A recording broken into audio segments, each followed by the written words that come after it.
ಎಲ್ಲರಿಗೂ ನಮಸ್ಕಾರ ರೀ. ಹೆಂಗದಿರಿ? ನಾನು ಶ್ವೇತಾ. ಜಗತ್ನಾಗ ನಡೆದಿರೋ ಸುದ್ದಿನ ನಮ್ಮ ಉತ್ತರ ಕರ್ನಾಟಕ ಭಾಷೆದಾಗ ಹೇಳಿಕ್ ಬಂದೀನಿ. ಮಸ್ತ್ ಚಾ ಕುಡ್ಕೋತ ಖಡಕ್ ಮಿರ್ಚಿ ಮಂಡಕ್ಕಿ ನೋಡಿ ಸುಮ್ ಕುಂದ್ರಬೇಡ್ರಿ. ಮತ್ತ ನಮ್ಮೆಲ್ಲಾ ವಿಡಿಯೋಸ್ಗಳನ್ನ ಲೈಕ್ ಮಾಡ್ರಿ. ನಿಮಗೇನ್ ಅನಿಸ್ತದ ಕಮೆಂಟ್ ಮಾಡ್ರಿ. ನಿಮಗ್ ಗೊತ್ತಿದ್ದವ್ರಿಗೆಲ್ಲ ಶೇರ್ ಮಾಡ್ರಿ. ಇನ್ನು ನಮ್ಮ TV Vikrama digital channel subscribe ಮಾಡೋದಂತೂ ನೆನಪು ಹರಬೇಡ್ರಿ. ಸಿಎಂ ಸಿದ್ದರಾಮಯ್ಯನವ್ರು ಇವತ್ತು ಜಸ್ಟ್ ಮಿಸ್ ರೀ. ರಾತ್ರಿ ಎಲ್ಲ ಪಾಪ ಟೆನ್ಷನ್ ಮಾಡ್ಕೊಂಡು ನಿದ್ದೆ ಮಾಡಿದ್ರೋ ಇಲ್ಲೋ ಯಾಕೆ ಹೇಳ್ರಿ, ಇವತ್ತು ಹೈಕೋರ್ಟ್ನ್ಯಾಗ ಮೂಡಾ ಹಗರಣದ ವಿಚಾರಣೆ ಇತ್ತು. ಇದು ಆಲ್ರೆಡಿ ಲೋಕಾಯುಕ್ತ ತನಿಖೆ ನಡಿಲಿಕ್ಕತ್ತದ. ಆದ್ರೆ ಈ ತನಿಖೆ ಪಾರದರ್ಶಕವಾಗಿ ನಡೀತದೋ ಇಲ್ಲೋ ಅನ್ನೋ ಸಂಶಯ ಆಯ್ತು. ಹಿಂಗಾಗಿ ಸಿಎಂ ಸಿದ್ದರಾಮಯ್ಯನವರ ವಿರುದ್ಧದ ಈ ಮೂಡಾ ಹಗರಣವನ್ನ ಸಿಬಿಐ ತನಿಖೆಗೆ ಒಪ್ಪಿಸಬೇಕು ಅಂತ ಕೋರಿ ದೂರುದಾರ ಸ್ನೇಹಮಯಿ ಕೃಷ್ಣ ಅವರು ಒಂದು ಅರ್ಜಿನ ಸಲ್ಲಿಸಿದ್ರು. ಈ ಅರ್ಜಿಯ ವಿಚಾರಣೆ ಇವತ್ತ ಹೈಕೋರ್ಟ್ನಾಗಿತ್ತು. ಎಲ್ಲರಿಗೂ ಟೆನ್ಷನ್, ಸಿಬಿಐ ತನಿಖೆಗೆ ವಹಿಸ್ಬಿಡ್ತಾರೇನೋ ಇವತ್ತು ಅನ್ನುವಂಥ ನಿರೀಕ್ಷೆ ಇತ್ತು ಹೈಕೋರ್ಟ್ನಾಗ.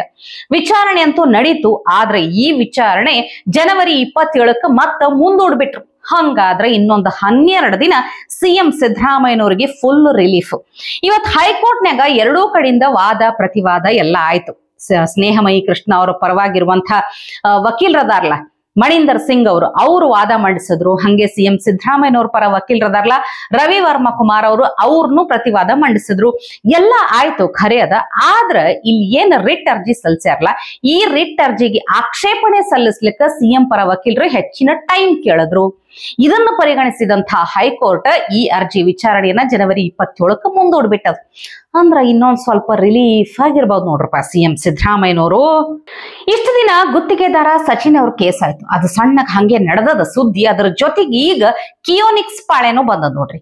ಏನಾಗ್ಯದ ಅಂತ ಹೇಳ್ತೀನಿ ಕೇಳ್ರಿ. ದಯಾ ಮರಣಕ್ಕೆ ಕೋರಿ ಕಿಯೋನಿಕ್ಸ್ ಅಂದ್ರೆ Karnataka state electronics development corporation limited ಅನ್ನುವಂತ ಸಂಸ್ಥೆ ಐತಲ್ಲ, ಈ ಕಿಯೋನಿಕ್ಸ್ ವೆಂಡರ್ಸ್ ಅಸೋಸಿಯೇಷನ್ ಅವರು ಸೀದಾ ರಾಷ್ಟ್ರಪತಿಗಳಿಗೆ ಪತ್ರ ಬರೆದು ಬಿಟ್ಟಾರ. ಹಂಗಾದ್ರ ಪತ್ರದಾಗ ಏನೇನು ವಿಷಯ ಐತಿ ಅಂತಂದ್ರ, ಈ ವೆಂಡರ್ಸ್ಗಳ ಬಾಕಿ ಬಿಲ್ಲ ಪಾವತಿ ಮಾಡಾಕತ್ತಿಲ್ಲಂತ. 1 ವರ್ಷದಿಂದ ತನಿಖೆ ಹೆಸರಿನ್ಯಾಗ ಟಾರ್ಚರ್ ಕೊಡಕತ್ತಾರಂತ. ಏನಿಲ್ಲ ಅಂದ್ರೂ ಒಂದು 400ರಿಂದ 500 ವೆಂಡರ್ಸ್ಗಳಿಗೆ ಬಿಲ್ ಪಾವತಿನ ಬಾಕಿ ಉಳಿಸ್ಕೊಂಡಾರತ್ತ. ನಮ್ಮ ಕಷ್ಟ, ನಮ್ಮ ಹೈರಾಣ, ನಮ್ಮ ತ್ರಾಸನ್ನ ಈ ITBT ಮತ್ತು ಗ್ರಾಮೀಣಾಭಿವೃದ್ಧಿ ಮಂತ್ರಿ ಪ್ರಿಯಾಂಕ್ ಖರ್ಗೆ ಮತ್ತ ಕಿಯೋನಿಕ್ಸ್ ಅಧ್ಯಕ್ಷರಾದಂತಹ ಶರತ್ ಬಚ್ಚೇಗೌಡ ಇವ್ರು ಯಾರು ಕಿವ್ಯಾಗ ಹಾಕೊಳಕತ್ತಿಲ್ಲ. ಎಷ್ಟು ಸಲ ಹೇಳಿದ್ರೂ ಅದ್ರ ಬಗ್ಗೆ ಏನು ಲಕ್ಷ್ಯ ಕೊಡಕತ್ತಿಲ್ಲ ಅಂತ ಹೇಳಿ ಪತ್ರದಾಗ ಬರೆದು ಬಿಟ್ಟಾರ. ಅಲ್ಲ, ಅಷ್ಟೇ ಅಲ್ಲ, ಯಾರೇ ವೆಂಡರ್ಸ್ ಅಕಸ್ಮಾತ್ ಆತ್ಮಹತ್ಯೆ ಮಾಡ್ಕೊಂಡ್ರ ಅದಕ್ಕೆ ಈ 4 ಮಂದಿನೇ ಕಾರಣ ಅಂತ ಹೇಳಿ ಪ್ರಿಯಾಂಕ್ ಖರ್ಗೆ, ಶರತ್ ಬಚ್ಚೇಗೌಡ, ಕಿಯೋನಿಕ್ಸ್ ಸಿಇಒ ಪವನ್ ಕುಮಾರ್, ಕಿಯೋನಿಕ್ಸ್ ಹಣಕಾಸು ವಿಭಾಗದ ನಿಶ್ಚಿತ್, ಹಿಂಗೆ 4 ಮಂದಿ ಹೆಸರು ಬರೆದು ಬಿಟ್ಬಿಟ್ಟಾರಂತ. ರಾಷ್ಟ್ರಪತಿಗಳಿಗೆ ಈ ಒಂದು ಪತ್ರನ ಬರೆದು ಕೊಟ್ಟಾರ. ಇಲ್ಲಂದ್ರ ಕಡಿಕ ಸಾವಿರಾರು ಮಂದಿ ವೆಂಡರ್ಸ್ ಕೊಡದಾರಲ್ಲ, ಅವರಿಗೆ ದಯಾ ಮರಣಾರೆ ಕೊಡ್ರಿ ಅಂತ ಪತ್ರದಾಗ ಬರ್ದಾರಂತ. ನೋಡ್ರಿ ಹೆಂಗದ. ಇಷ್ಟು ದಿನ ಗುತ್ತಿಗೆದಾರ ಸಚಿನ್ ಕೇಸ್ ಆಯ್ತು, ಈ ಕಿಯೋನಿಕ್ಸ್ ನವರು ಸೀದಾ ಹಿಂಗ್ ಪತ್ರ ಬರ್ದಾರ. ಅಲ್ಲ, ಈಗ ಪ್ರಿಯಾಂಕ್ ಖರ್ಗೆ ತಾವು ವಿರೋಧ ಪಕ್ಷದಾಗಿದ್ದಾಗ ಹೇಳಿದ್ರಲ್ಲ, ಇನ್ನ ಎಷ್ಟು ಮಂದಿರ ಇವ್ರ ಹೆಸರು ಬರೀಬೇಕು, ಎಷ್ಟು ಮಂದಿ ಇವ್ರ ಹೆಸರು ಹೇಳಿ ಜೀವ ಬಿಡಬೇಕು ಅಂತ ಹೇಳಿ ಈಗ ಹಂಗೆ ಕೇಳುವಂತ ಪರಿಸ್ಥಿತಿ ಬಂದದ. ಆದ್ರೆ ಏನ್ ಮಾಡ್ತಾರ ಹೇಳ್ರಿ. ಒಬ್ಬ ವ್ಯಕ್ತಿ ಆತ್ಮಹತ್ಯೆಗೆ ಶರಣಾಗಬೇಕಾದ್ರೆ ಎಷ್ಟು ಕಷ್ಟಪಟ್ಟು ಈ ನಿರ್ಧಾರ ತಗೊಂಡಿರ್ಬೇಕು, ಎಷ್ಟು ನೊಂದಿ ತಗೊಂಡಿರ್ಬೇಕು, ಈ ಡಿಸಿಷನ್ ತಗೋಬೇಕು. ಇದು ಪ್ರೂಫ್ ಅಲ್ವಾ? ಈಗ ನಾಚಿಕೆ ಬರ್ಬೇಕು ಈ ಸರ್ಕಾರಕ್ಕೆ. Have you got your proof now? ಆತ್ಮಹತ್ಯೆ ಶರಣಾಗಿದ್ದಾರೆ. Who is responsible for this? ಅವರು ಒಬ್ಬರು ಕ್ಯಾಬಿನೆಟ್ ಸಚಿವರ ಹೆಸರು ಬಿಟ್ಟು ಹೋಗಿದ್ದಾರೆ. ಅಬೆಟಿಂಗ್ಮೆಂಟ್ ಆಫ್ ಸುಸೈಡ್ ನಲ್ಲಿ ಒಳಗೆ ಹಾಕಿ ತಾಕತ್ತಿದ್ರೆ ನೀವು ಯಾಕೆ ಎದುರ್ತಾ ಇದ್ದೀರಾ? ಇನ್ನ ಎಷ್ಟು ಜನ ಸೂಸೈಡ್ ಮಾಡ್ಕೋಬೇಕು? ಇನ್ನ ಎಷ್ಟು ಜನ ಬೀದಿಗೆ ಬರಬೇಕು? ಇನ್ನ ಎಷ್ಟು ಜನ ಬ್ಯಾಂಕ್ರಪ್ಟ್ ಆಗ್ಬೇಕು? ಇನ್ನ ಎಷ್ಟು ಫ್ಯಾಮಿಲಿಗಳು ಬೀದಿಗೆ ಬರಬೇಕು? ಸರ್, ಡೆತ್ ನೋಟ್ ನಲ್ಲಿ ಲೀಗಲಿ ಸ್ಪೀಕಿಂಗ್ ಯಾರ್ದಾದ್ರೂ ಹೆಸರನ್ನ ಇದು ಮಾಡಿದ್ರೆ ಇಟ್ ಇಸ್ ಕನ್ಸಿಡರ್ಡ್ ಅಬೆಟ್ಮೆಂಟ್. ಆ ಅಬೆಟ್ಮೆಂಟ್ ಆಫ್ ಕ್ರೈಮ್ ಅಲ್ಲಿ ಹಾಕಿ, ಸೂಕ್ತವಾದಂತ ಸೆಕ್ಷನ್ಸ್ ಹಾಕಿ. ಇವರಿಗೆ ನಿಜವಾಗ್ಲೂ ಪಾರದರ್ಶಕತೆ ಆಡಳಿತ ಕೊಡ್ಬೇಕಂತ ಆಸೆ ಇದ್ರೆ ಇನ್ವೆಸ್ಟಿಗೇಟ್ ಮಾಡ್ಲಿ ಇವರು. ಬಿಡ್ರಿ. ನೋಡ್ರಿ, ಕೆಲವ್ರಿಗೆ ಹೆಂಗದ ಅಂದ್ರೆ ಈ ಪಕ್ಷದಾಗ ತಮಗ ಬೇಕಾದವ್ರಿಗೆ ಏನ್ ಬೇಕಾದ ಆರೋಪಗಳು ಬರ್ಲಿ, ಯಾರ ಅವ್ರ ಹೆಸರು ಬರೆದಿಟ್ಟು ಆತ್ಮಹತ್ಯೆರೇ ಮಾಡ್ಕೊಳ್ಳಿ, ಇವರೇ ಕಾರಣ ಅಂತಾರೆ ಬರೀಲಿ, ಬೇಕಾದಾಗ್ಲಿ, ಅವ್ರಿಗೆ ಬೇಕಾದವ್ರು ಇರ್ತಾರಲ್ಲ, ಅದೇ ಅಧಿಕಾರ, ಅದೇ ಸ್ಥಾನಮಾನ, ಅದೇ ಗೌರವ ಇದ್ದೇ ಇರ್ತದ.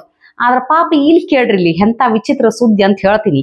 ದೆಹಲಿದಾಗ ಇವತ್ತ ನೂತನ ಕಾಂಗ್ರೆಸ್ ಕಚೇರಿ ಇಂದಿರಾ ಭವನ ಉದ್ಘಾಟನೆ ಆಯ್ತು. ಅಲ್ಲಿ ಸೋನಿಯಾ ಗಾಂಧಿ ಇದ್ರು, ಮಲ್ಲಿಕಾರ್ಜುನ ಖರ್ಗೆ ಇದ್ರು, ರಾಹುಲ್ ಗಾಂಧಿ ಇದ್ರು, ಪ್ರಿಯಾಂಕಾ ಗಾಂಧಿ ವಾದ್ರಾ ಇದ್ರು. ಬಿಡ್ರಿ ಅವರೆಲ್ಲ ದೊಡ್ಡ ದೊಡ್ಡ ನಾಯಕರ್ಯಪ್ಪ. ಆದ್ರ ಪಾಪ ನಮ್ಮ ಕರ್ನಾಟಕದಿಂದ ಹೋದಂತ ನಗರಾಭಿವೃದ್ಧಿ ಮಂತ್ರಿ ಆಗಿರುವಂತಹ ಬೈರತಿ ಸುರೇಶ್ ಅವರಿಗೆ ಪಾಸ್ ಇಲ್ಲ ಅಂತ ಹೇಳಿ ಎಂಟ್ರಿನೇ ಕೊಟ್ಟಿಲ್ಲ ಅಂತ ನೋಡ್ರಿ ಹೆಂಗೈತಿ.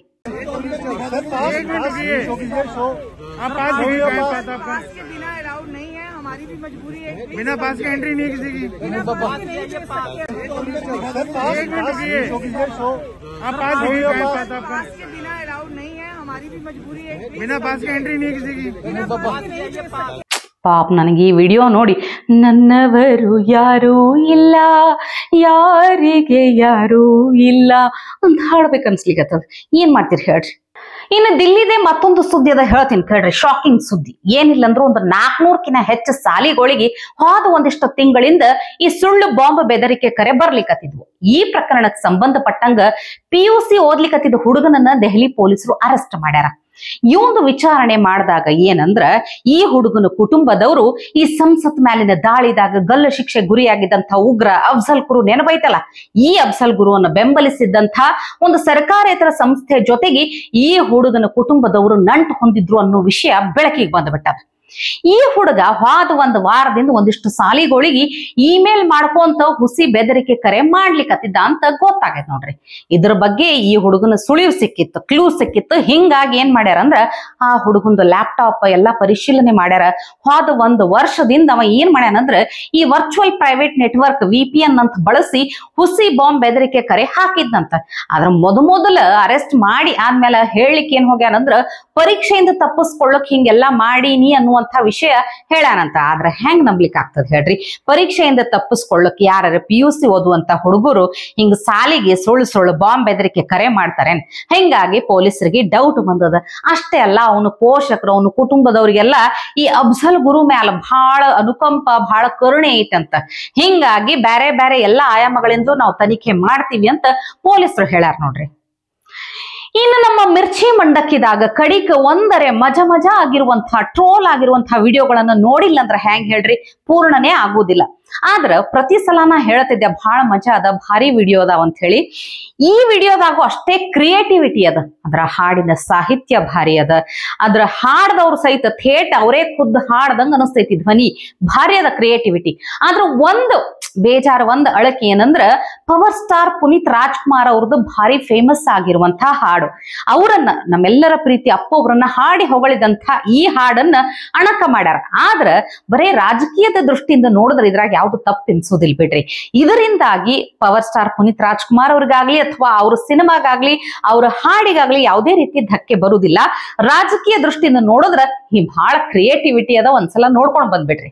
ರಾಜ್ಯ ಹೇಳುತ್ತೈತೆ ಮತ್ತೆ ಹೇಳುತ್ತೈತೆ ನಾನೇ ಕ್ಯಾಮ್ರಾಮಯ್ಯ.